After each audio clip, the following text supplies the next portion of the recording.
જય મસી કી કેમ છો બધા મજામાં? आज कन्नू भाई हिंदी में ट्रांसलेशन करेंगे, मैं गुजराती में चर्चा। पास्टर આજે ગુજરાતીમાં પ્રચાર કરે, હું હિન્દીમાં બોલું. तो क्यों ना हम सब लोग खड़े हो जाएं परमेश्वर का वचन पढ़ने के लिए। આવો આપણે પોતાની જગ્યા मैं પર मजाक પાછળ. कर रहा था। પાસ્ટર મજાક કરતા હતા. पहला कुरिन्थियों उसका 6 अध्याय और उसकी 3 पंक्ति पढ़ेंगे। પહેલો કોરિન્થી એનો 6 અધ્યાય અને 3 કલમ.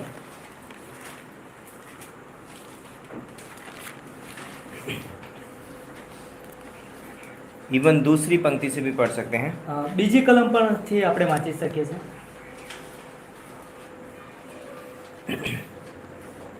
क्या तुम नहीं जानते कि पवित्र लोग जगत का न्याय करेंगे? सो जब तुम्हें जगत का न्याय करना है तो क्या तुम छोटे से छोटे झगड़े का भी निर्णय करने के योग्य नहीं? क्या तुम नहीं जानते कि हम स्वर्गदूतों का न्याय करेंगे तो क्या सांसारिक बातों का निर्णय ना करें? અને લખેલું છે 6 અધ્યાય બીજી કલમ, સંતો જગતનો ન્યાય કરશે એ શું તમે જાણતા નથી? જો તમારામાંથી જગતનો ન્યાય કરવામાં આવે તો શું તમે તદ્દન નહીં જેવી તકરારોનો ચુકાદો કરવાને લાયક છો? આપણે દૂતોનો પણ ન્યાય કરીશું એ શું તમે જાણતા નથી? તો આ જિંદગીને લગતી બાબતોનો ન્યાય કરવાને શું આપણે નાલાયક છીએ? तो पहला कुरिन्थियों उसका 3 अध्याय और 10 पंक्ति से पढ़ेंगे। आज हम जिस विषय पे बात करने वाले हैं वो मसीह का बीमा न्याय आसन है। આજે જે વિષયના ઉપર વાત કરવાના છે એ ખ્રિસ્તનો બીમા ન્યાયાસન. तो उसके बारे में हम बात करेंगे। तो પહેલો કોરિન્થી और 3:10 10 से परमेश्वर के उस अनुग्रह के अनुसार जो मुझे दिया गया, मैंने बुद्धिमान राजमिस्त्री के नाई नेव डाली और दूसरा उस पर रद्दा रखता है। परंतु हर एक मनुष्य चौकस रहे कि वह उस पर कैसा रद्दा रखता है। દેવની મારા પર થયેલી કૃપાને પ્રમાણે કુશળ મિસ્ત્રી તરીકે મેં પાયો નાખ્યો છે અને તેના પર બીજો બાંધે છે, પણ પોતે તેના પર કેવી રીતે બાંધે છે તે વિશે દરેકે સાવધ રહેવું. और 11वीं पंक्ति बोलती है, क्योंकि उस नेव को छोड़ जो पड़ी है और वह यीशु मसीह है, कोई दूसरी नेव नहीं डाल सकता। કેમ કે નંખાયેલો પાયો તે ઈસુ ખ્રિસ્ત છે, તે સિવાય બીજો પાયો કોઈ નાખી શકતું નથી. और यदि कोई इस नेव पर सोना या चांदी या बहुमूल्य पत्थर या काठ या घास या फूस का रद्दा रखे,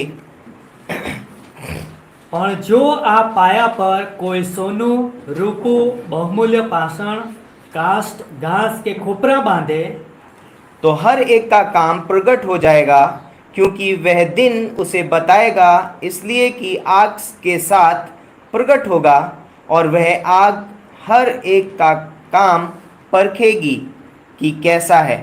તો દરેકનું કામ કેવું છે તે પ્રગટ કરવામાં આવશે, કેમ કે તે દિવસે તેને ઉઘાડું પાડશે, કેમ કે અગ્નિથી તે પ્રગટ કરવામાં આવશે અને દરેકનું કામ કેવું છે એ અગ્નિ જ પારખશે. और 14वीं पंक्ति में लिखा है कि जिसका काम उस पर बना हुआ स्थिर रहेगा वह मजदूरी पाएगा। और 15 में बोलती है, और यदि किसी का काम जल जाएगा तो वह हानि उठाएगा, पर वह आप बच जाएगा, परंतु जलते जलते। કોઈએ તે પાયા પર જે બાંધકામ કર્યું હશે તે જો ટકશે તો તેને બદલો મળશે, જો કોઈનું કામ બળી જશે તો તેને નુકસાન થશે, પણ તે જાતે જાણે કે અગ્નિમાંથી બચેલા જેવો થશે. तो आइए हम प्रार्थना करते हैं। प्रभु यीशु मसीह, हम धन्यवाद देते हैं इस खूबसूरत समय के लिए, इस अद्भुत टॉपिक के लिए पिता परमेश्वर, कि मसीह का बीमा न्याय आसन। आप हमारे जीवन में से बातें कीजिए पिता परमेश्वर, पवित्र आत्मा के द्वारा अगुवाई कीजिए। मेरे होंठों को छुइए, से पवित्र कीजिए, से मेरे नहीं पिता परमेश्वर परंतु आपके वचन निकले। अपने वचन के द्वारा अपने लोगों से बातें कीजिए, पवित्र आत्मा के द्वारा अगुवाई कीजिए। प्रभु यीशु मसीह के नाम से मांगते हैं, आमीन। आमीन। आप सब लोग बैठ सकते हैं।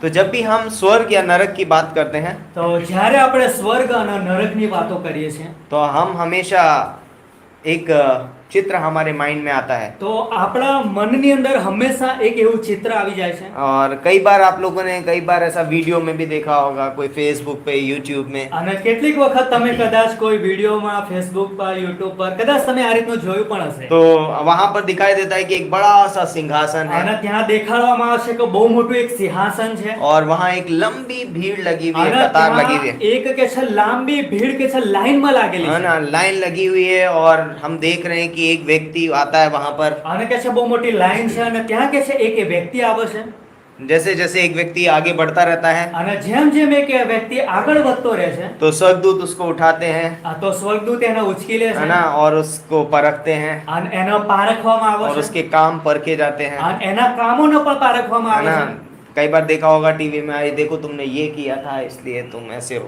અને કેટલીક વખત એ રીતના ટીવીમાં બતાવશે જુઓ તમે આ રીતનું કામ કર્યું હતું એટલા માટે તમે આવા છો और उस सिंहासन के चित्र को हम अपने माइंड में कई बार बैठा लेते અને हैं। એ સિંહાસનના જે चित्र છે એના કેટલીક वखत આપણે तो આપણા वहां મનમાં पर વસાવી દઈએ एक છીએ चित्र ऐसा दिखता है कि जो तुम्हारे अच्छे काम थे और तुम्हारे बुरे काम एक तराजू में रखे जाते हैं। અને એક એ રીતનું चित्र બને છે કે તે તમારા સારા કામ અને તમારા ખોટા કામ એક તાજવાની અંદર કે છે એને तो મૂકવામાં આવે यदि છે आपके अच्छे काम आप ज्यादा हुए અને જો તમારા સારા કામ વધારે થયા और अच्छे बुरे काम थोड़े कम थे, અને જો તમારા ખરાબ કામ છે ખોટા કામ એ ઓછા થયા तराजू देखा ना, वो बैठ जाता है હા, जिसमें जब તાજવું ज्यादा, ખબર जिसमें છે ज्यादा ને? वो नमी જાય છે એક બાજુ તાજવું हाँ ना। तो अच्छे काम अगर नीचे बैठ गए मतलब ज्यादा हैं, અને જો સારા કામ એકદમ નીચે નમી ગયા તો મતલબ કે વધારે છે तो उस व्यक्ति को उठा करके स्वर्ग में रख दिया તો जाता એ है। વ્યક્તિને ઉચકીને સ્વર્ગમાં મૂકી દેવામાં આવશે लेकिन दूसरी तरफ जब तराजू भारी हो जाता है, बुरे कर्मों का और अच्छे कर्मों का ऊपर उठ जाता है, तो उसको नरक में उठा के डाल दिया जाता અને જ્યારે બીજું કામ છે ખોટા કામોનું તરાજુ એ કે છે એકદમ નમી જાય છે અને નમી જશે અને પેલા સારા કામોનું તરાજુ ઉપર થઈ है। આવી तो જશે ये एक धारणा है जो लोगों के दिल में बैठी हुई તો है। આ એક એવી માન્યતા છે જે લોકોના મનની અંદર બેસેલી और છે लोग ऐसा सोचते हैं कि शायद हम जब स्वर्ग जाएंगे या हम जब मरेंगे तो हमारे साथ शायद ऐसा हो। અને લોકો પણ એવું વિચારે છે કદાચ અમે મરીશું અને સ્વર્ગમાં જઈશું તો આ રીતનું અમારી જોડે પણ થશે तो निश्चय ही ये जो अवधारणा है ये बाइबल से नहीं है, અને આવી જે માન્યતાઓ છે એ બાઇબલના આધાર પર है ना। નથી. ये किसी मनुष्य की सोच है, આ કોઈક માણસના વિચારો ये છે. वचनों में इस तरीके से नहीं पाया કેમ કે जाता। વચનની અંદર આ રીતનું બતાવવામાં નથી तो આવેલું. वचन इस तरीके से नहीं बताता है कि आप स्वर्ग में किसी लंबी कतार में खड़े होंगे और आप परखा जाएगा, आपका काम अगर खराब निकला तो आप नरक में और बुरा अच्छा निकला तो आप स्वर्ग में। તો બાઇબલ એ રીતનું નહીં બતાવતો કે તમે એક લાંબી લાઈનમાં હશો ને તમને પારખવામાં આવશે ને જો તમારા સારા કામ નીકળ્યા તો સ્વર્ગમાં અને ખરાબ કામ વધારે થયા તો નરકમાં એવું નથી तो બતાવતું. भविष्य में होने वाले तकरीबन लाइक अब तक जितने भी न्याय हुए हैं उनमें से पूरे कुल मिला के 7 न्याय हैं તો बाइबल के अंदर, બાઇબલની અંદર કે છે કે 7 પ્રકારના એવા ન્યાય બતાવવામાં है આવેલા ना। છે तकरीबन 7 અને લગભગ 7 न्याय 7 प्रकार के न्याय हैं। અને 7 પ્રકારના न्याय और जो पहला जो है वो यीशु मसीह का न्याय हुआ, जो हाँ उसने हमारी खातिर उस क्रूस पर ले लिया, અને પહેલો ન્યાય આપણે જોયો છે કે પ્રભુ ઈસુ ખ્રિસ્તે કે છે કે આપણા પાપો એ ક્રૂસ પર લઈ લીધા है ना। वहां पर एक न्याय हुआ है, અને એ ત્યાં એક ન્યાય થયો है ना।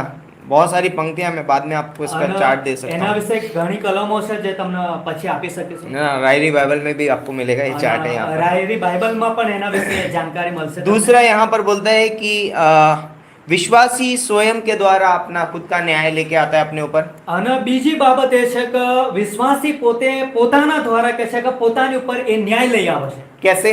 અને એ કેવી રીતના લાવે છે तो विश्वासी जो है, कई बार जब एक विश्वासी निरंतर पाप में जीवन जीता रहता है અને જ્યારે એક વિશ્વાસી નિરંતર હંમેશા પાપમાં જીવતો રહે છે तो परमेश्वर उसे ताड़ना देता है, તો ત્યારે દેવ કે છે એની તાડના કરે है છે ना। तो सबसे पहले हमें मालूम है उसके 5 स्तर हैं। અને આપણને ખબર છે કે 5 એવા પગલા છે तो जब કદમો। कोई विश्वासी पाप में निरंतर जीता रहता है तो परमेश्वर पहले उसे वचन से समझाता है, અને જ્યારે કોઈ વિશ્વાસી નિરંતર પાપની અંદર બની રહે છે ત્યારે પ્રભુ સૌથી પહેલા એના વચનથી સમજાવે છે फिर उसे लाइक सुधारता है, लाइक है ना? समझाता है, सलाह देता है અને ત્યાર પછી એને સલાહ આપે છે, સમજાવે है છે, ना, सुधार लेकर के आना चाहता है उसमें। એકદમ બદલાણ લઈ આવવા માંગે છે। नहीं मानता है वो, है ना? कंटिन्यू बना તો रहता है પણ કે છે માનતો નથી અને સતત એના પાપમાં બની રહે છે, है ना, तो वो उसे ताड़ना देता है તો ત્યાર પછી એને તાड़ना આપવામાં આવે है છે। ना।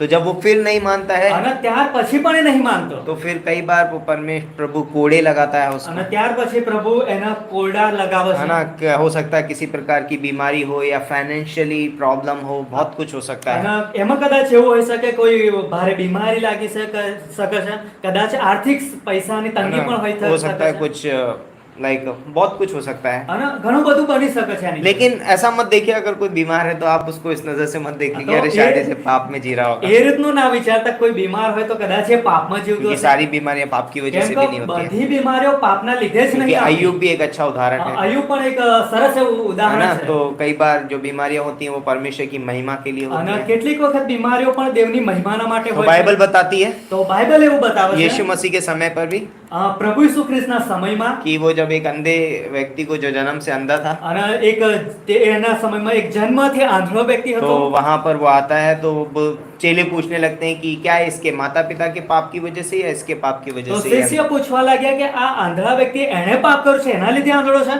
તો પછી એના મા બાપે પાપ કર્યું એના લીધે આંધળો છે? तो बोलता है नहीं, ये परमेश्वर की महिमा તો के लिए। પ્રભુ ઈસુ ખ્રિસ્તે કહ્યું કે ના, આ તો દેવના મહિમા માટે છે। आप, हम लोग जज नहीं कर सकते, हाँ। न्याय नहीं कर सकते किसी આપણે का। લોકો કોઈના न्याय नहीं કરી सकता। ओ ये इसलिए ये परेशानी से गुजरना है, जरूर किसी पाप में હા, जीतना। કદાચ આ આવી પરિસ્થિતિમાં જાય છે, કદાચ એની પર આ રીતનો ન્યાય ચાલતો હશે। हमें ये सब हमारे लिए नहीं है, ये આપણા માટે આ બાબતો નથી, हमें न्याय नहीं करना है। આપણે कोઈનો न्याय નથી तो કરવાનો। नहीं मानता है, तो इसीलिए यूहन्ना के 15वें अध्याय में लिखा है कि जो डाली मुझ में और नहीं फलती तो वो उसे काट डालता है और लोग उसे उठा करके जला देते हैं। અને જો નહીં માનતો એના માટે જैसे યોહાન 15 માં પ્રભુ ઈસુ ખ્રિસ્તે કહ્યું કે જે ડાળી માળામાં નથી બની રહેતી એને કાપીને લોકો ફેંકી દે છે, है ना। અને પછી આગમાં। तो आप देख सकते हैं पहला कुरिन्थियों का 11वां अध्याय 32वीं पंक्ति और 5:5 में भी, आगे आप बाद में पढ़ सकते हैं અને उसको, ફરીથી તમે એના વિશે કલમો વાંચી શકો છો। है ना। तो बाइबल बताती है कि यदि फिर भी नहीं मानता है तो वो बोलता है कि वो उसे क्या करता है,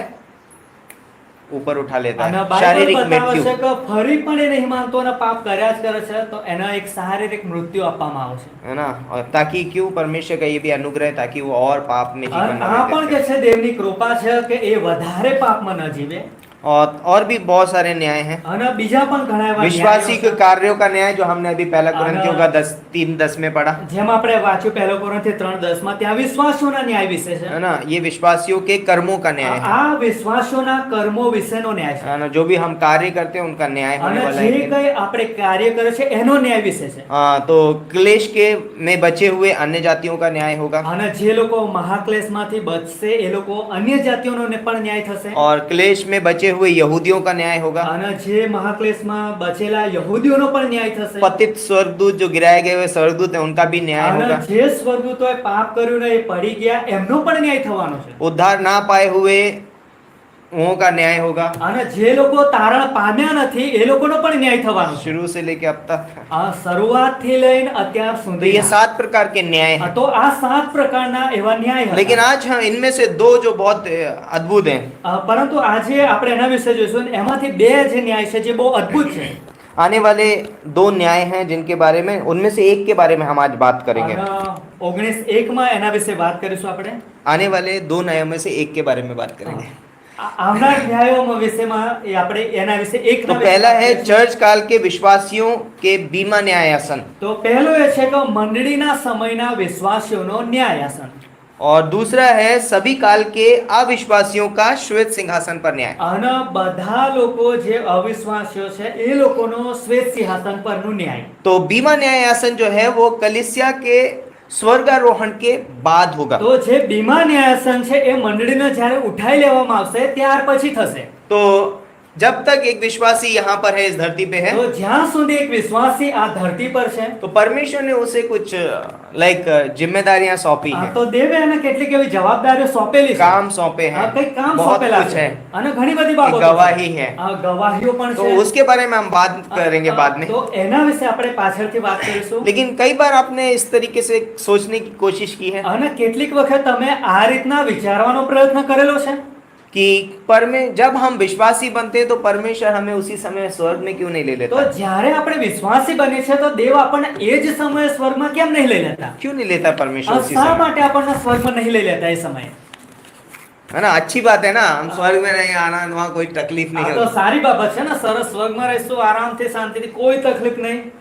तो कई बार हमें ऐसा लगता है, હા, કેટલીક વખત આપણને આવું લાગે છે, પણ ખરું लेकिन परमेश्वर ने हमें इस धरती पे एक मकसद के लिए रखा है, દેવે કહે છે કે આ ધરતી પર આપણને એક મકસદ માટે है ना। મૂકેલા છે। हाँ, उसने हमें अपनी देह में जोड़ा है એમણે એમના દેહ એમના શરીરમાં આપણને જોડી ताकि લીધેલા हम उसकी महिमा का कारण बने, છે, જેથી કરીને આપણે એમના મહિમાનું કારણ ताकि બનીએ। इस धरती पे रहते हुए हम परमेश्वर को महिमा स्तुति चढ़ाएं। જેથી કરીને આપણે જ્યાં સુધી આ ધરતી પર છે ત્યાં લગીને આપણે દેવની સ્તુતિ મહિમા ચડાવીએ। हम जानते हैं कि एक विश्वासी जो है वो यीशु मसीह के लहू के द्वारा खरीदा गया है। અને આપણને ખબર છે કે એક વિશ્વાસી એ ઈસુ ખ્રિસ્તના લોહી દ્વારા એનો ખરીદી લેવામાં अब આવ્યો છે। मैं मेरा नहीं हूँ, હવે હું પોતે પોતાનો નથી, अब मैं यीशु मसीह का हूँ।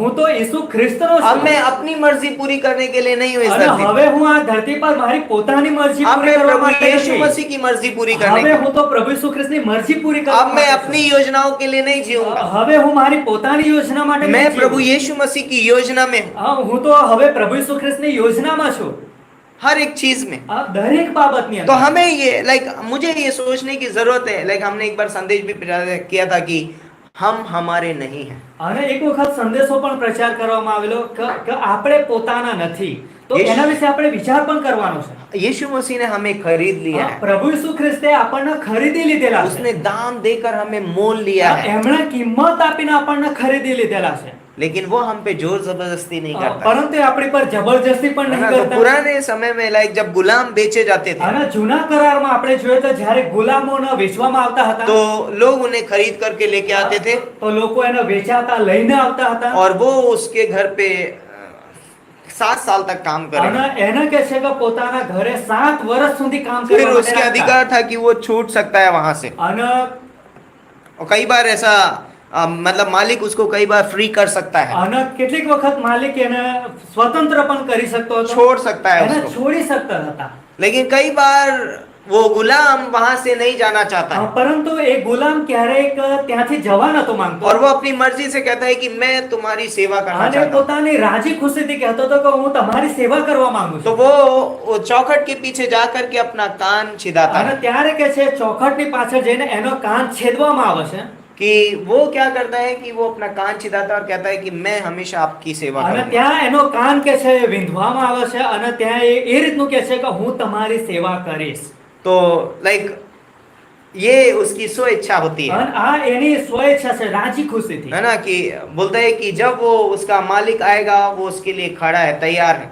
અને જ્યારે એનો માલિક આવશે તો હંમેશા એના માટે ઊભો રહેશે। तो 2 चीजें हैं वहां पर। તો ત્યાં બે બાબતો છે। उसकी दृष्टि हमेशा द्वार पे लगी તો रहती है, એની જે દ્રષ્ટિ એની નજરો છે હંમેશા દરવાજા તરફ લાગેલી હશે। अपने मालिक की राह जोड़ता એ है પોતાના માલિકની રાહ જોવા માટે, हमेशा। હંમેશા માટે। एक विश्वासी जो है वो हमेशा आने वाले मसीह यीशु मसीह जब आने वाला है इस धरती पे, हमें एक राह जोते रहता અને है। એક વિશ્વાસી પણ આ રીતે હંમેશા પ્રભુ ઈસુ ખ્રિસ્તની રાહ જોઈ રહ્યો છે કે ઈસુ ખ્રિસ્ત એને લેવાના માટે આવવાના છે। हम एक ये विश्वासी, हमें हमेशा उसकी ओर देखना અને चाहिए। એટલા માટે એક વિશ્વાસી હંમેશા આપણે એમની તરફ જોતા और રહેવાનું जब છે। वो हमें यहाँ पर छोड़ के गया है तो हम वो क्या करते हैं, उस कार्य में व्यस्त हैं जिस कार्य के लिए उसने हमको रखा અને है। એમણે કહે છે કે આપણને આ ધરતી પર મૂકેલા છે અને એમના જે કામો છે એની અંદર આપણે વ્યસ્ત છીએ। तो मैं मेरे लिए व्यस्त नहीं તો हूँ, હવે હું મારા પોતાના માટે मैं વ્યસ્ત प्रभु નથી। यीशु मसीह के लिए व्यस्त रहता હું हूँ। તો પ્રભુ ઈસુ ખ્રિસ્તના मैं માટે उसकी વ્યસ્ત રહું मर्जी છું। पूरी करने के હું लिए, એમની મરજી પૂરી કરવા માટે છું। क्योंकि उसने मुझे खरीदा है। કેમ કે એમણે મને ખરીદી લીધેલો अब છે। मेरे ऊपर कोई अधिकार नहीं है। હવે મારા પોતાના ઉપર કોઈ અધિકાર નથી। उसने मुझे मोल लिया है, કેમ કે એમણે મને ખરીદી उसने લીધેલા मेरे लिए दाम चुकाया उस કેમ કે क्रूस पर। એમણે મારા માટે ક્રૂસ પર કિંમત ભરેલી છે तो ये बहुत अद्भुत है। અને એટલા માટે આ બહુ અજાયબ लेकिन બાબત जब છે। हम पहला कुरिन्थियों का 10 पंक्ति से लेके 15वीं पंक्ति तक कंटिन्यू पढ़ते हैं, અને જ્યારે આપણે પહેલો કોરિન્થી 10મી કલમથી લઈને આગળ જો સતત વાંચતા રહીશું तो वहां पर लाइक पौलुस जो है बोलता है कि बातें करता है कि हर एक का काम आग से परखा અને जाएगा, પાઉલ ત્યાં વાતો કરે છે કે દરેકનું કામ કે છે આગથી પારખવામાં આવશે हर एक का। દરેકનું और बोलता है कि वो कई बार जब हम उस बीमा न्यायासन के बारे में सोचते हैं तो हमको ऐसा लगता है शायद एक विश्वासी का न्याय होगा वहां पर। અને જ્યારે આપણે બીમાન્યાસન પર વિચાર કરીએ છીએ તો આપણે વિચાર કરીએ કે ત્યાં એક વિશ્વાસીનો ન્યાય થશે लेकिन यहाँ वहां पर एक विश्वासी का न्याय नहीं हो रहा है, ત્યાં એક વિશ્વાસીનો न्याय નથી થતો पर एक विश्वासी के कार्यों का न्याय हो रहा है कि उसने कैसे कार्य किया। પરંતુ ત્યાં તો એક વિશ્વાસીના કાર્યો એના કામોનો ન્યાય થાય છે કે એણે કેવી રીતના કરેલા છે। तो ये बहुत जरूरी है कि जो इस नींव पर हम बने उसमें हमें मजबूती से बने रहना। અને એટલા માટે આ બહુ જરૂરનો છે કે જે પાયાની ઉપર આપણે છે એમાં આપણે બની રહીએ, है ना, यीशु मसीह में हमें बने रहना है। આપણે પ્રભુ યીશુ ખ્રિસ્તમાં बनी રહેવાનું इसीलिए यीशु मसीह ने कहा यूहन्ना के 15वें अध्याय, यदि तुम मुझ में बने रहो और मेरा वचन तुम में बना रहे तो बहुत से फल लाओगे। અને એટલા માટે યોહાન 15માં પ્રભુ યીશુ ખ્રિસ્તે કહ્યું કે તમે મારામાં બન્યા રહો તો તમે ઘણા ફળ લાવશો। तो यहाँ पर कुछ विचार हैं बीमा न्यायासन को તો लेकर। અહીંયા બીમાન્યાસન વિશે કેટલાક એવા વિચારો છે तो नकारात्मक विचार है एक, અને આ નકારાત્મક વિચારો છે ये तुरंत ध्यान दिया जाना चाहिए અને આની પર તરત એના પર ધ્યાન આપવું જોઈએ कि ये पंक्तियां शुद्धि स्थान के रूप में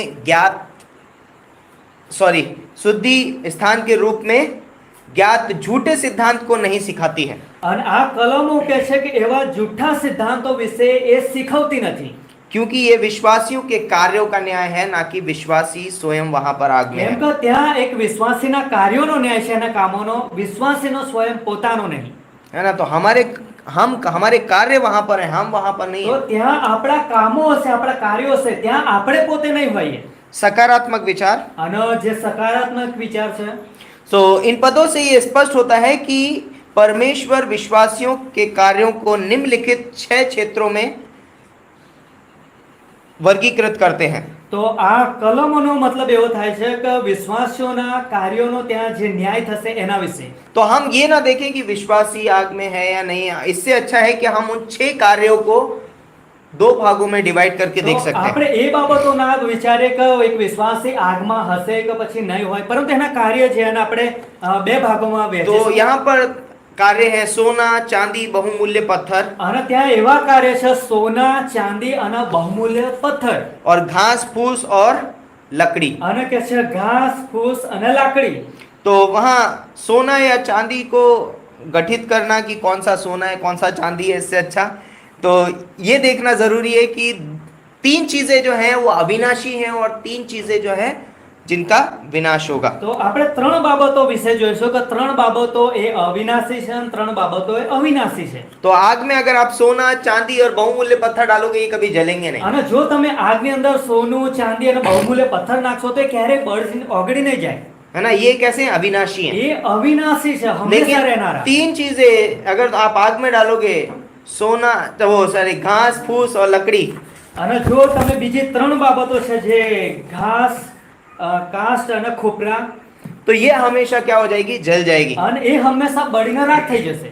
तो हमारे लिए एज अ विश्वासी हमारे लिए ये जानना बहुत मुश्किल होगा तो कि कौन सा सोना है, कौन सा चांदी है, कौन सा क्या है। તો આપણે વિશ્વાસીઓના માટે જાણવું બહુ કઠણ બનશે કે કઈ વસ્તુ સોનું છે, ચાંદી છે અને કઈ વસ્તુ कौन सा कार्य लकड़ी है, घास फूस है। અને કયું એવું કાર્ય ઘાસ, લાકડી અને ખોપરા છે। तो फिर भी हमें कुछ सामान्य क्षेत्रों में के बारे में सूचित करता है। પરંતુ કેટલાક સામાન્ય બાબત છે જે આપણને બતાવવામાં આવે છે। तो कुछ क्षेत्र हैं जहां पर हमें कार्य करने के लिए अगर- परमेश्वर ने रखा है અને કેટલાક એવી જગ્યા છે જ્યાં દેવે આપણને કાર્ય કરવાના માટે રાખેલા और મૂકેલા છે। वहां के लिए उसने हमको इनाम देने के लिए भी बोला है। અને ત્યાં પણ દેવે આપણને ઇનામ આપવાનું કહેલું છે। तो पहला है અને પહેલી બાબત कि हम दूसरे विश्वासियों के साथ कैसा व्यवहार करते તો हैं। આપણે બીજા વિશ્વાસીઓની જોડે કેવી રીતના વ્યવહાર કરીએ છીએ। तो इब्रानियों का 6:10 તો હિબ્રુ 6 અધ્યાય ને 10મી કલમ और एक और पंक्ति निकालेंगे मत्ती का 10वां अध्याय અને બીજી એક કલમ કાઢીશું આપણે માર્થી 10મો અધ્યાય, માર્થી એનો 10મો અધ્યાય उसको भी निकाल सकते हैं आप। આપણે એ પણ કલમ કાઢીશું।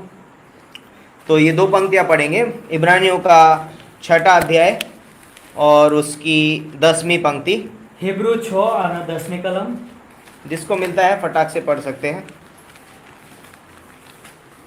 કેમ કે દેવ તમારા કામોને તથા તેના નામ પ્રત્યે તમે જે પ્રીતિ દેખાડી છે અને સંતોની જે સેવા કરી છે અને હજુ કરો છો તેને વિસરે એવો અન્યાય નથી।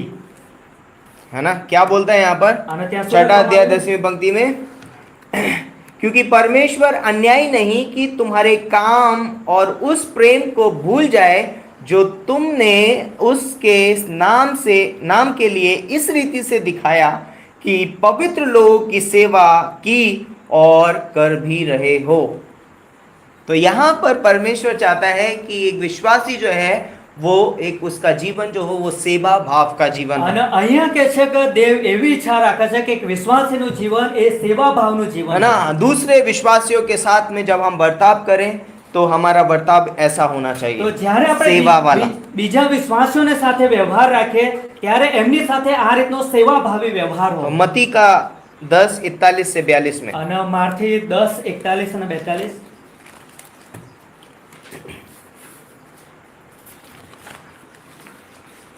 પ્રબોધકોને નામે પ્રબોધકોનો આવકાર જે કરે છે તે પ્રબોધકોનું ફળ પામશે અને ન્યાયને નામે ન્યાયોનો આવકાર કરે છે તે ન્યાયપણાનું ફળ પામશે। અને હું તમને ખચિત કહું છું કે શિષ્યને નામે જે કોઈ આ નાનામાંના એકને માત્ર ટાઢા પાણીનો પ્યાલો પીવાને આપે છે તે તેનું ફળ પામ્યા વિના રહેશે નહીં। क्या बोलता है, जो भविष्यवक्ता को भविष्यवक्ता जानकर ग्रहण करे वह भविष्यवक्ता का बदला पाएगा, और जो धर्मी जानकर धर्मी को ग्रहण करे वह धर्मी का बदला पाएगा। जो कोई इन छोटों में से एक को चेला जानकर केवल एक कटोरा ठंडा पानी पिलाए, मैं तुमसे सच कहता हूँ वह किसी रीति से अपना प्रतिफल ना खोएगा।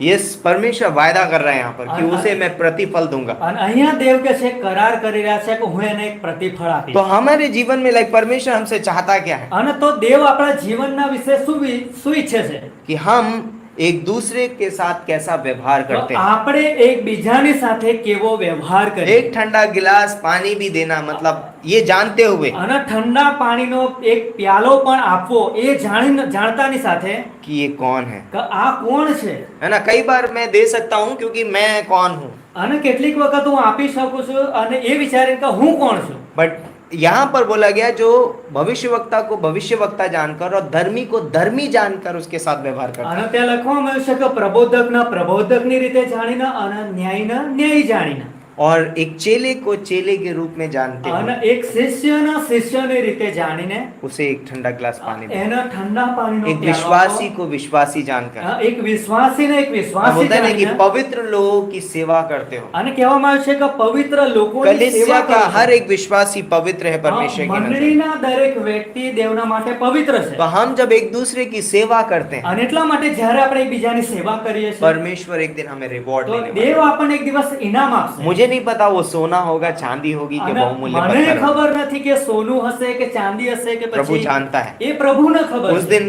आपको पता चल અને जाएगा। એ દિવસે તમને બધી ખબર પડી तो જશે। इसमें सबसे बड़ी चीज जो है वो हमारा उद्देश्य मेन होता है તો આની અંદર કે છે કે આપણો સૌથી મોટો એક ઉદ્દેશ્ય ખબર પડે છે। है ना। उद्देश्य जरूरी है ઉદ્દેશ્યમાં જરૂર है નથી। ना। मैं क्यों कर रहा हूँ वो बहुत इंपॉर्टेंट है, હું શા માટે કરી રહ્યો છે એ બહુ મહત્વનું છે। मैं क्या करता हूँ ये ज्यादा इंपॉर्टेंट नहीं અને लगता હું है, શું કરી રહ્યો છું એ બહુ મહત્વનું पर નથી, मैं कैसे करता हूँ ये ज्यादा પરંતુ important હું એને કેવી રીતના કરી રહ્યો છું એ બહુ है। મહત્વનું तो છે। दूसरी चीज है, અને બીજી બાબત हम दूसरों पर अपना अधिकार का प्रयोग कैसे करते हैं। તો આપણે પોતાનો અધિકાર બીજાની ઉપર કેવી રીતનો ઉપયોગ કરીએ છીએ। परमेश्वर ने हमें अधिकार दिए हैं, દેવે આપણને અધિકાર આપેલો છે। हमें किसी स्थान पे रखा है, આપણને કોઈક એવી જગ્યા પર મૂકેલા છે, किसी अधिकारी बना करके, કોઈક અધિકારી तो બનાવી। हम उस अधिकार का कैसे તો इस्तेमाल करते પછી हैं। આપણે એ અધિકારનો કેવી રીતના ઉપયોગ કરીએ છીએ। उस व्यक्ति को इनाम दिया जाएगा। તો એ વ્યક્તિને પણ ઇનામ આપવામાં આવશે. इब्रानियों का 13:17 અને હિબ્રુ 13મો અધ્યાય 17મી કલમ, और याकूब का 3:1। યાકૂબ 3જો અધ્યાયના પહેલી કલમ, इब्रानियों का 13:17 હિબ્રુ 13:17. यहाँ पर इस प्रकार से लिखा है, अपने अगुओं की मानो और उनके अधीन रहो, क्योंकि वे उनकी नाई तुम्हारे प्राणों के लिए जागते रहते जिन्हें लेखा देना पड़ेगा, कि वे ये काम आनंद से करें, ना कि ठंडी सांस ले लेकर, क्योंकि इस दशा में तुम्हें कुछ लाभ नहीं। અને લખેલું છે કે बहुत તમે important તમારા बात थी। આગેવાનોની આજ્ઞાઓ પાડીને તેઓને આધીન રહો, કેમ કે હિસાબ આપનારાઓની પેઠે તેઓ તમારા આત્માઓની ચોકી કરે છે, એ માટે કે તેઓ આનંદથી તે કામ કરે, પણ શોખથી નહીં, કેમ કે એથી તમને ગેરલાભ થાય. क्या बोल रहे हैं यहाँ पर? ठंडी सांसें ले, अरे यार અને करना पड़ेगा। એકદમ આરામથી નહીં, ઠંડી દારે ઓહ. કરવું પડશે જ. हो गया भला टली। અરે नहीं नहीं, बोलते हैं कि वो जागते रहते हैं, પરંતુ ना, એ જાગતા હોય છે. क्योंकि ओके याकूब का 3:7 पढ़ते हैं, याकूब तब आपको 3:7 अंडरस्टैंड होगी। 3:1 सॉरी, हाँ, 3:1 में, याकूब 3:1. हे मेरे भाइयों, तुम में से बहुत उपदेशक ना बने, क्योंकि जानते हो कि हम उपदेशक और भी दोषी ठहरेंगे। મારા ભાઈઓ, તમારામાંના ઘણા ઉપદેશકો ન થાઓ, કેમ કે તમે જાણો છો કે આપણે ઉપદેશકોને તો વિશેષ કરીને ભારે સજા થશે. है ना, बोलते हैं कि उनको ज्यादा लेखा देना અને पड़ेगा, કહેવામાં આવ્યું છે કે એમણે વધારે હિસાબ આપવો है પડશે. ना। आप अधिकार बनना चाहते हैं, हाँ। लेकिन परमेश्वर बोलता है ओके मैंने तुम्हें अधिकार का पद दिया है, लेकिन तुम कैसे इस्तेमाल करते हो। હા, જો તમે અધિકાર બનવા માંગો છો તો મેં તમને, દેવ કહે છે કે હા મેં તમને અધિકારનું પદ આપ્યું છે, પરંતુ તમે એનો કેવો ઉપયોગ કરો છો. मैं चेक करूंगा एक અને दिन। હું એના વિશે તપાસ કરીશ. मैं एक दिन तुम्हें इनाम दूंगा या फिर तुम्हारा वो जल जाएगा सब। અને એક દિવસ હું તમને ઇનામ આપીશ, કાં તો પછી તમારું બધું સળગી જશે. लाइक बहुत सारे लोग होंगे, અને ઘણા બધા એવા લોકો હશે, इवन विश्वासियों की बात कर અને रहा हूँ, એટલું જ નહીં, વિશ્વાસોની પણ વાત છે આ તો. है ना, कि जब वो बीमा न्यायासन के सामने खड़े होंगे અને જ્યારે તે બીમા ન્યાસની સામે ઊભા હશે, और उनको लग रहा होगा ये तो मैंने बहुत अच्छे अच्छे काम किए, અને એવો લાગશે કે અરે આ તો મેં બહુ સરસ સરસ રીતે કામ કર્યા હતા, અને તે એકદમ આવ્યું અને એકદમ ગયું, खत्म, जल के खत्म। બધું બળીને રાખ થઈ ગયું. सोचो किसी ने 40 साल उस काम के लिए मेहनत की અને होगी, તમે વિચાર કરો કે કોઈને 40 વર્ષ સુધી એ કોઈ કામ માટે 10 મહેનત સાલ. કરી હશે, કોકને 10 વર્ષ मैं आपको સુધી કરી डरा હશે. नहीं रहा हूँ। તમને બીવડાવવા માટે નથી. क्या अरे और यार सब कुछ करना व्यर्थ है। અરે બધું કરવું એકદમ लेकिन નકામું છે. परमेश्वर बोलता है कि सोना चांदी भी है वहां पर, પરંતુ દેવ કહે છે કે ત્યાં સોનું અને ચાંદી પણ છે, बहुमूल्य पत्थर અને है। બહુમૂલ્ય પથ્થર પણ तो છે, वो काम टिका रहेगा वहां पर। અને એ કામ કે છે ત્યાં બની રહેશે. तो हम अपने अधिकार का कैसे इस्तेमाल તો करते हैं? આપણે આપણા અધિકારનો ઉપયોગ કેવી રીતના કરીએ છીએ? तो तीसरा पॉइंट है, અને ત્રીજી બાબત, हम अपने परमेश्वर द्वारा दिए गए क्षमताओं को कैसे नियोजित करते हैं। દેવ તરફથી આપણને આપવામાં આવેલી ક્ષમતાઓના આપણે એનો ઇસ્તેમાલ ઉપયોગ કેવી રીતના કરીએ છીએ? पहला पत्रस 4:10 પહેલો પિત્તર 4:10 क्या बोलता है? અને શું કહે છે ત્યાં?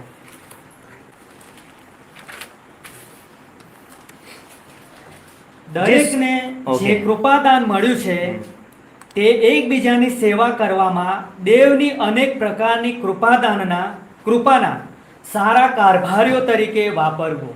तो जिसको जो वरदान मिला है वह उसे परमेश्वर के नाना प्रकार के अनुग्रह के भले भंडारी की नाई एक दूसरे की सेवा में लगाए।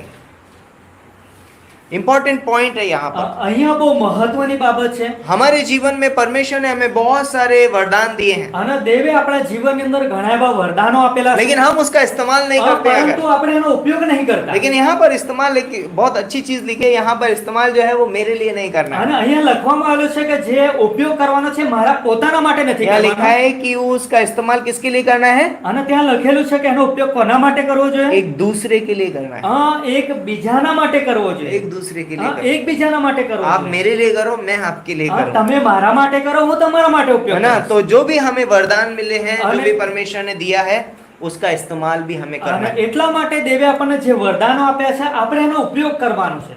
इंपॉर्टेंट, कई बार लोगों के अंदर टैलेंट होता है लेकिन वो कभी कलीसिया में इस्तेमाल नहीं અને करते, કેટલીક વખત લોકોની અંદર એવા વરદાનો હોય છે તો પરંતુ એનો એ મંડળીમાં ઉપયોગ નહીં है કરતા। ना। कई बार हम अपने छुपा के बैठे रहते हैं, અને કેટલીક વખત આપણે એનો સંતાડીને બેસી રહીએ છીએ। है ना। हो सकता है हमारे पास बहुत प्रकार के वरदान हो અને सकते हैं। બની શકે છે કે આપણી પાસે ઘણા એવા વરદાનો हो હશે। सकता है लाइक हमें प्रार्थना करने का वरदान, કદાચ બની શકે છે કે આપણને પ્રાર્થના કરવાનું हो વરદાન सकता है હોય। हमें लाइक सुसमाचार प्रचार करने કદાચ का આપણને वरदान, સુવાર્તા પ્રચાર हो કરવાનું सकता है વરદાન हमें હોય।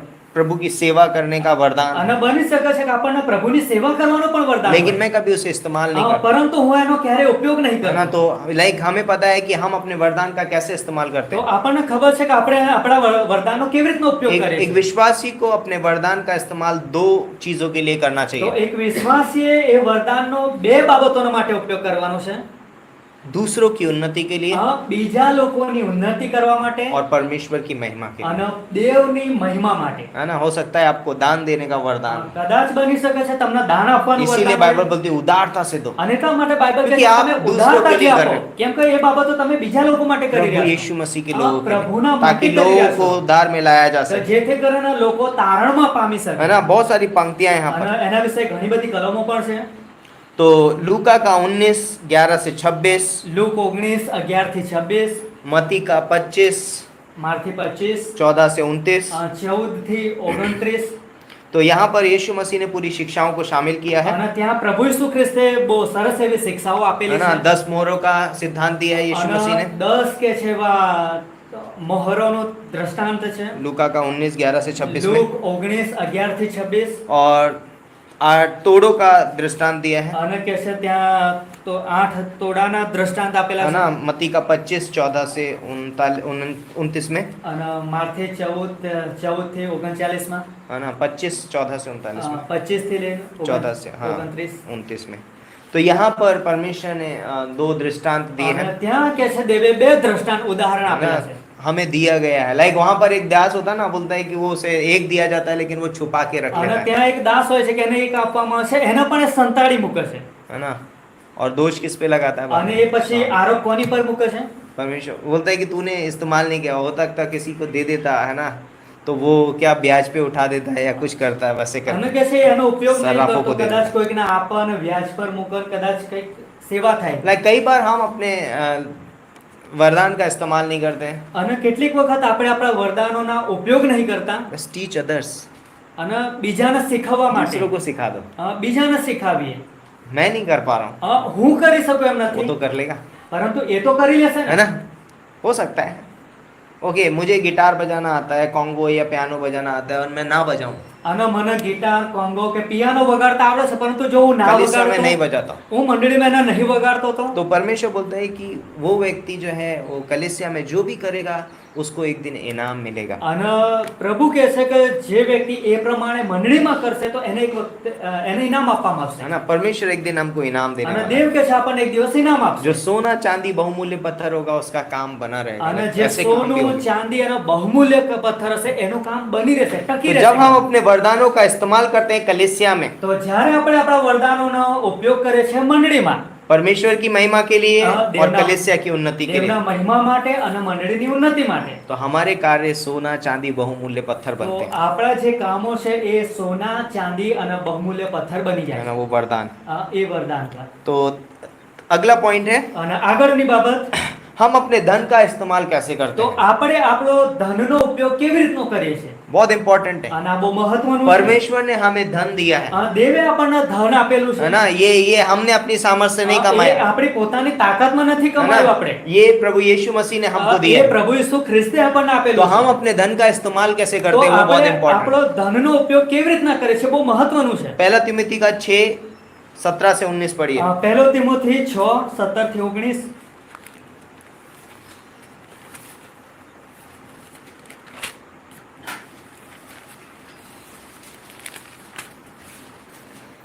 यस। इस संसार के धनवानों को आज्ञा दे कि वे अभिमानी ना हो और चंचल धन पर आशा ना रखें, परंतु परमेश्वर पर जो हमारे सुख के लिए सब कुछ बहुतायत से देता है, और भलाई करें और भले कामों में धनी बने और उदार और सहायता देने में तत्पर हों। और हाँ। 19वीं पंक्ति भी पढ़ देता हूँ, फिर आप पढ़ लीजिएगा।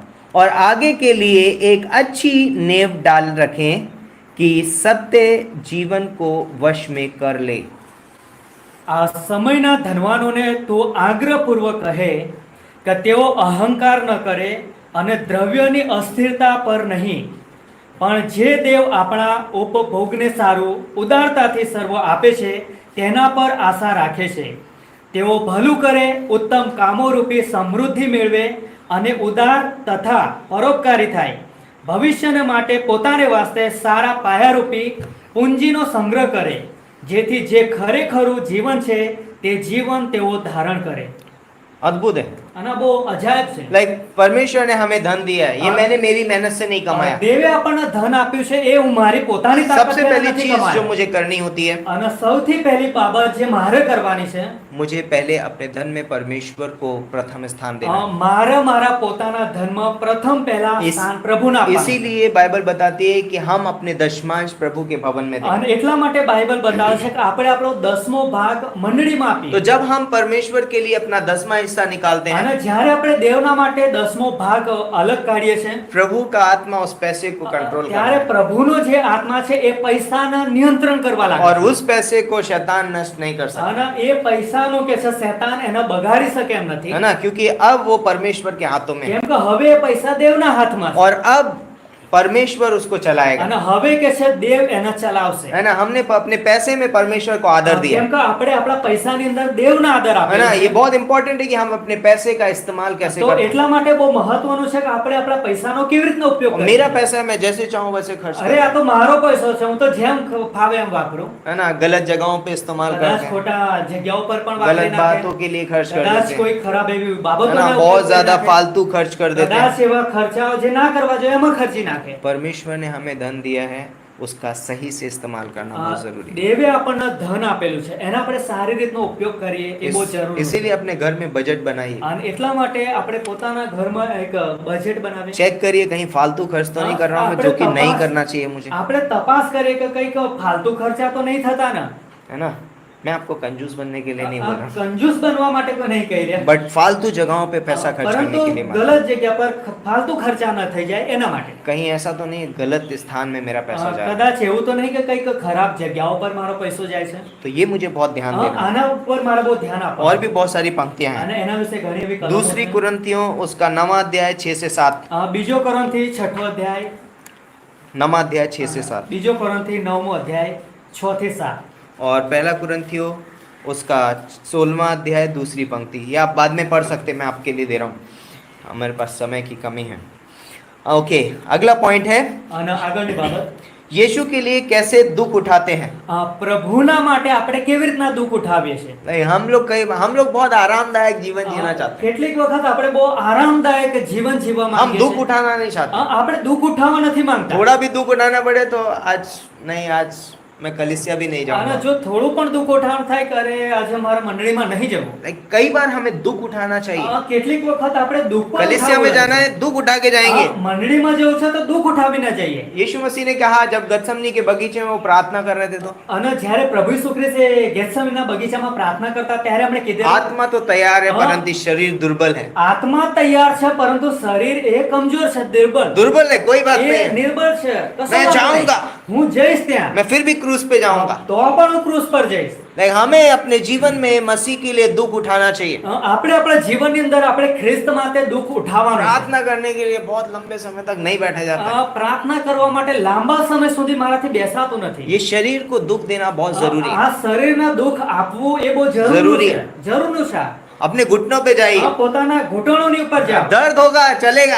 દુખાવો થશે કઈ વાંધો નહીં, ચાલી જશે. मैं दूसरे वे में बात कर रहा हूँ, लेकिन इसके मेन पॉइंट पे पहुंचेंगे हम लोग। બીજી તરફની વાત કરી રહ્યા છે, પરંતુ મુખ્ય ઉદ્દેશ્ય મુદ્દા પર આવે. Like, कई बार हमें यीशु मसीह के लिए बहुत सारी चीजें छोड़नी पड़ेंगी અને કેટલીક વખત પ્રભુ ઈસુ ખ્રિસ્તના માટે ઘણી એવી બાબતો આપણે છોડવી પડશે. जो मुझे बहुत अच्छी लगती है, જે બાબતો મને બહુ સારી લાગે, जो मुझे आरामदायक देती જે है। મને બહુ આરામ આપે कई છે. बार आपको अपना बिस्तर छोड़ना पड़ेगा, કદાચ તમારે તમારું બિછાનું પણ છોડવું પડશે.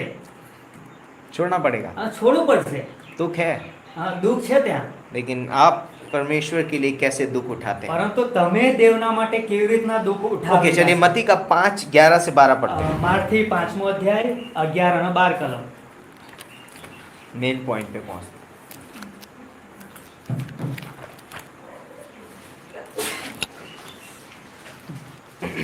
मत्ती का 5वां अध्याय 11 से 12। જ્યારે લોક તમારી નિંદા કરશે ને પૂઠે લાગશે ને મારા લીધે તમારી વિરુદ્ધ તરે તરહની ભૂંડી વાતો અસત્યતાથી કહેશે ત્યારે તમને ધન્ય છે। તમે આનંદ કરો તથા ઘણા હરખાવ, કેમ કે આકાશમાં તમારો બદલો મોટો છે, કેમ કે તમારી અગાઉના પ્રબોધકોની પૂઠે તેઓ એમ लाग्या હતા। तो यहाँ पर बोलता है कि लाइक ओके सॉरी मैंने हिंदी में नहीं पढ़ा। ओके वो पंक्ति पढ़ेंगे हम हिंदी में।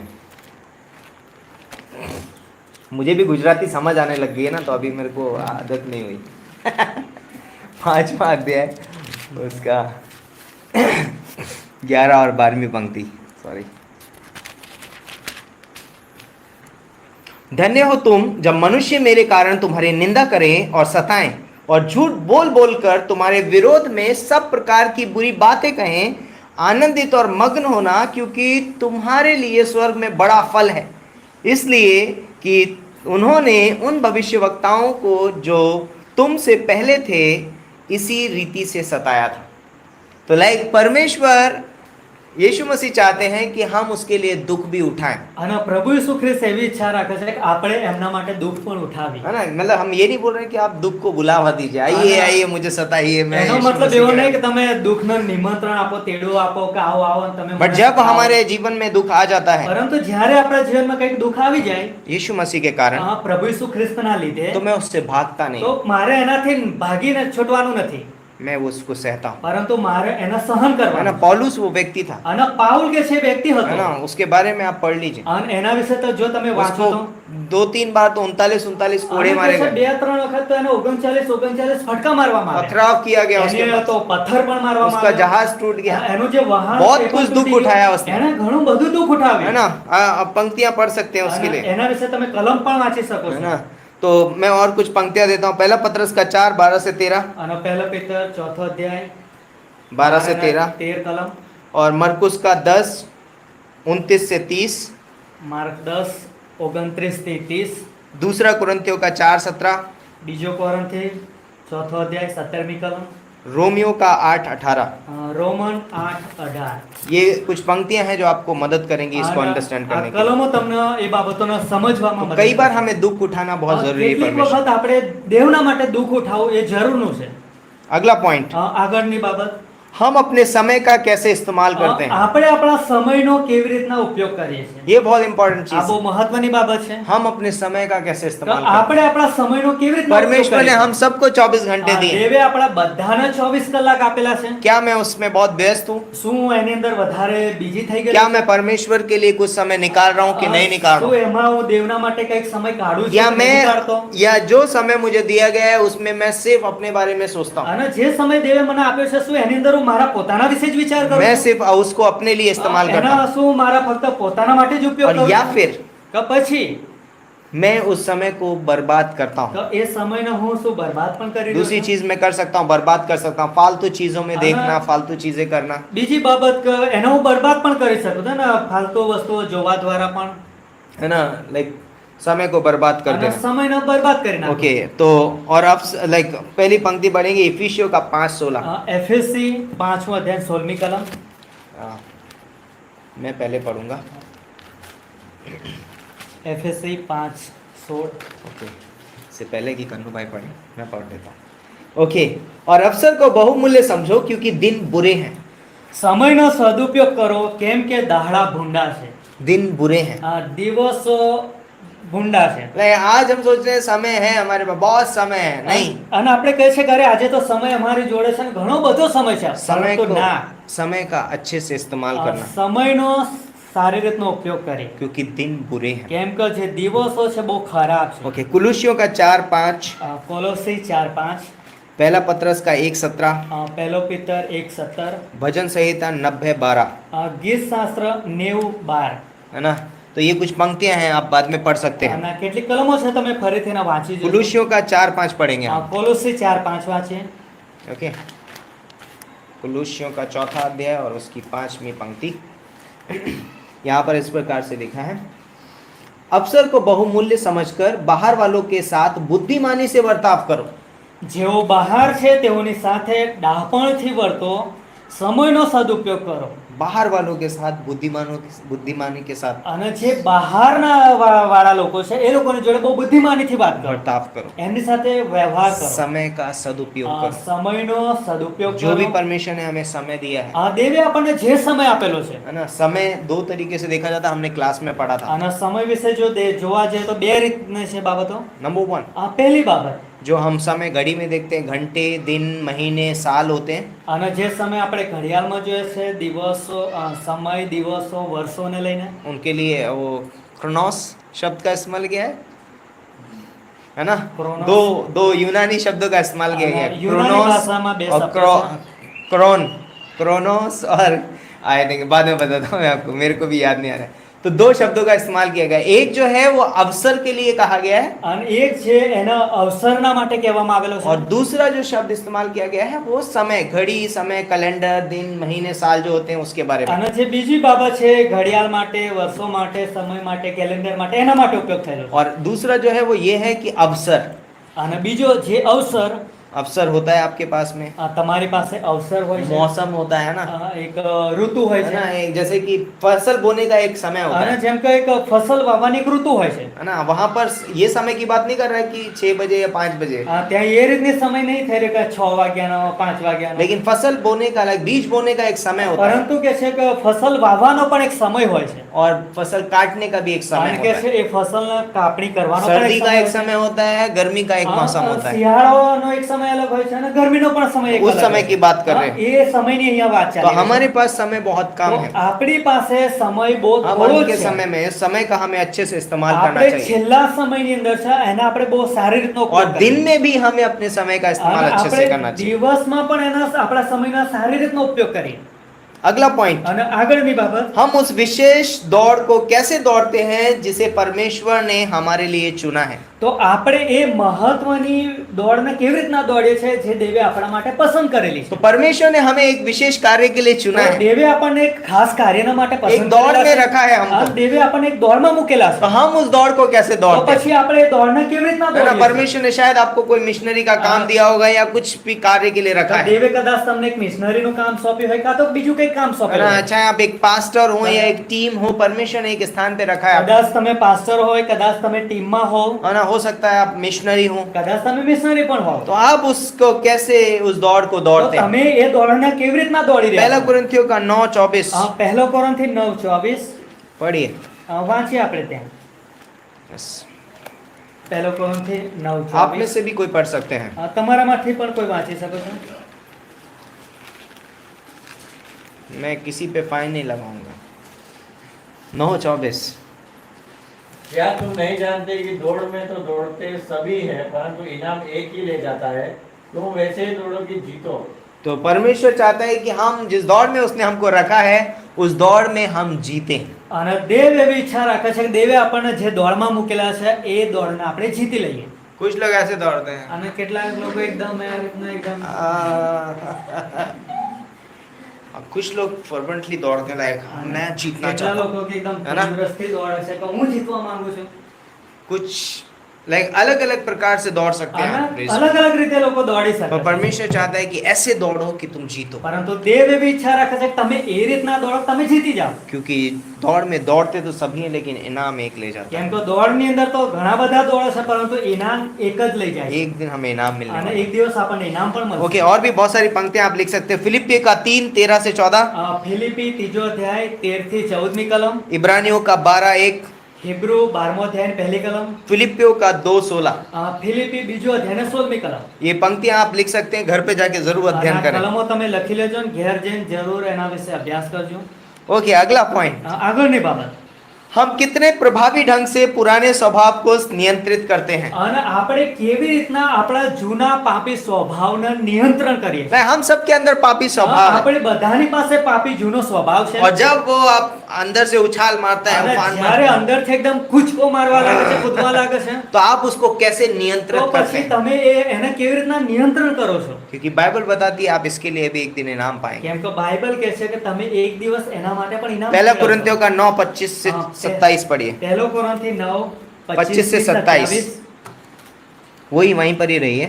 ત્યાં જ છે. और हर एक पहलवान सब प्रकार का संयम करता है, वे तो एक मुरझाने वाले मुकुट को पाने के लिए ये करता है, परंतु हम तो उस मुकुट के लिए करते हैं जो मुरझाने का नहीं। इसीलिए मैं तो इसी रीति से दौड़ता हूँ, परंतु ठिकाने बेठिकाने नहीं। मैं भी इसी रीति से मुक्कों के से लड़ता हूँ, परंतु उसकी नाई नहीं जो हवा पीटता हुआ लड़ता है ना। और 27वीं पंक्ति में लिखा है, परंतु मैं अपनी देह को मारता कूटता और वश में लाता हूँ, ऐसा ना हो कि मैं औरों को प्रचार करके मैं आप ही किसी रीति से निकम्मा ठहरूं। तो यहाँ पर बोलता है कि एक लाइक एज अ पास्टर है ना, मैं प्रीच कर रहा हूँ लेकिन मैं खुद वो चीज़ें नहीं कर रहा हूँ, तो मैं क्या हो जाऊँगा? ओके सॉरी, એક પાસ્ટર હોવાને લીધે કદાચ હું અહીંથી પ્રચાર કરું, પરંતુ એ બાબતો હું કરતો જ નહીં, तो वो क्या होगा? તો પછી એ શું કહેવાશે એને? निकम्मा ठहरू, હું કે છે ત્યાં નાપસંદ થઈશ, निकम्मा हो जाएगा। એકદમ કે છે નાકામના જેવું. मैं बोल रहा हूँ यहाँ से लेकिन मैं खुद नहीं करता हूँ। હું અહીંયાથી બોલી રહ્યો છું પરંતુ હું પોતે नहीं करतो એ. Like even as a believer होने के नाते વિશ્વાસી હોવાના લીધે પણ है ना, આપણે बोलता है कि हमें हमारी देह को मार कूट करना बहुत जरूरी આપણે આપણા શરીરને કે છે દેહને મારવું અને है। आप કૂટવું. जाके शीशे के सामने अपना आप को नहीं करना है, તમે અરીસાની કાચની સામે જઈને પોતાને મારતા નહીં આ રીતનું. पर बोलता है कि हमारे अंदर पापी स्वभाव है પરંતુ આપણી અંદર જૂનો પાપી સ્વભાવ और છે वो बार बार उछल के बाहर आता અને है। વારા ઘડીએ ઉછળી ઉછળીને બહાર कई बार આવવા માંગે છે. हमें लाइक हमें उसको अंदर डालना पड़ेगा। કેટલીક વખત આપણે એના અંદર કે છે કે शांत रहे, દબાવી રાખવું પડશે કે તું શાંત બેસ है ત્યાં. ना? इसने मुझसे ऐसे बोल दिया, અરે આણે તો મને આ રીતનું કહી નાખ્યું. इसकी तो आज मैं पूछ ही અરે लेता એનો તો આજે હું જોઈ લઉં છું આજે. हूँ, है ना? इसकी हिम्मत कैसे हुई? આની હિંમત કેમ થઈ ગઈ आज? पापी स्वभाव बाहर आएगा, આ જૂનો સ્વભાવ બહાર નીકળી આવશે. लेकिन हम उसे कैसे कंट्रोल करते हैं, પરંતુ આપણે એને કેવી રીતના નિયંત્રણમાં ये રાખીએ? बहुत આ इंपॉर्टेंट બહુ है। મહત્વનું છે. अगला पॉइंट, આગળની બાબત, हम कितने लोगों को सुसमाचार सुनाते हैं और मसीह में प्राणों को जीतते અને हैं? આપણે કેટલા લોકોને સુવાર્તા આપે છે, કેટલા લોકોને પ્રભુમાં ખ્રિસ્તમાં જીતીએ इसके છીએ. लिए भी हमको एक दिन स्वर्ग में इनाम मिलने આના वाला है। લીધે પણ આપણને સ્વર્ગમાં ઇનામ આપશે એક नीति દિવસ. वचन का 11:30 लिख નીતિ વચન 11:30 पढ़िए, વાંચીએ આપણે ત્યાં. जिसको भी मिलता है फटाफट। નીતિ વચન 11:30 पंक्ति बोलती है, धर्मी का प्रतिफल जीवन का वृक्ष होता है और बुद्धिमान मनुष्य लोगों के मन को मोह लेता है। નેકીવાનનું ફળ તે જીવનનું ઝાડ છે અને જે જ્ઞાની છે તે બીજા આત્માઓને બચાવે છે. यस, वो दूसरी है, इसमें राइट लिखा है, एकदम सही।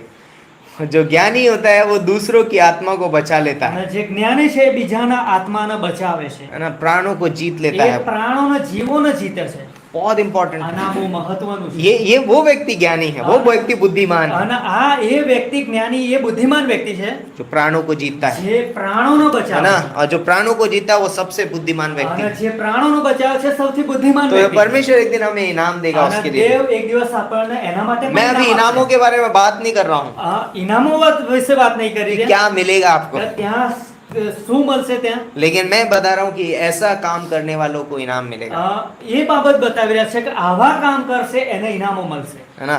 तो अगला पॉइंट है, આગળની બાબત, हम प्रलोभनों पर कैसे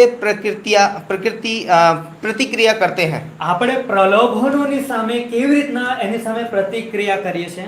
तो हमारे लिए बहुत जरूरी है આપણા માટે જરૂરનું कि છે. हम कैसे प्रतिक्रिया दिखाते हैं जब हमारे ऊपर प्रलोभन आते हैं, જ્યારે આપણી પર પ્રલોભન આવે છે તો આપણે એની પર કેવી રીતના પ્રતિક્રિયા है દેખાડીએ ना। છીએ. तो याकूब का 1:2 से 3, પહેલો અધ્યાય 2 થી 3.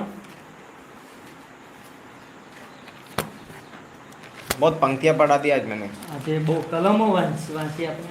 पहला अध्याय 2 से 3।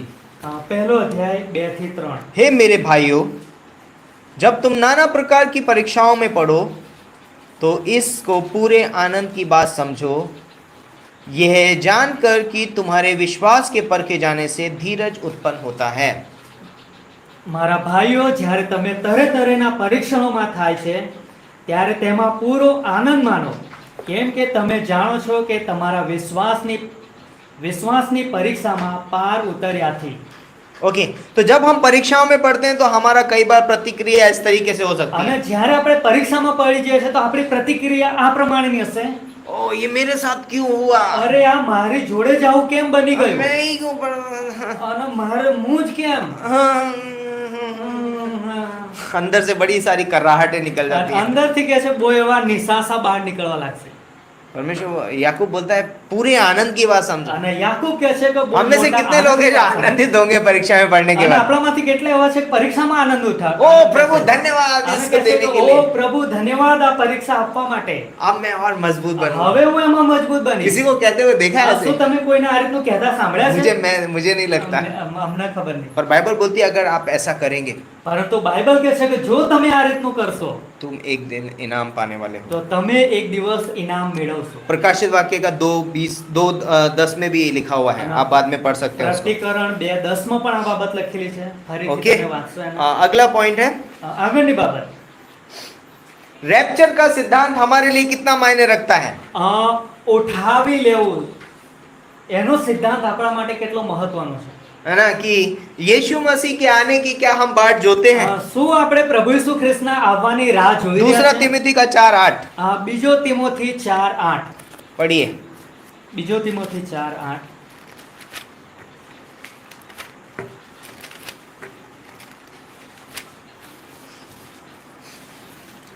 भविष्य में मेरे लिए धर्म का मुकुट रखा हुआ है, जिसे प्रभु जो धर्मी और न्यायी है मुझे उस दिन देगा, और मुझे ही नहीं वरन उन सबको भी जो उसके प्रकट होने के को प्रिय जानते हैं।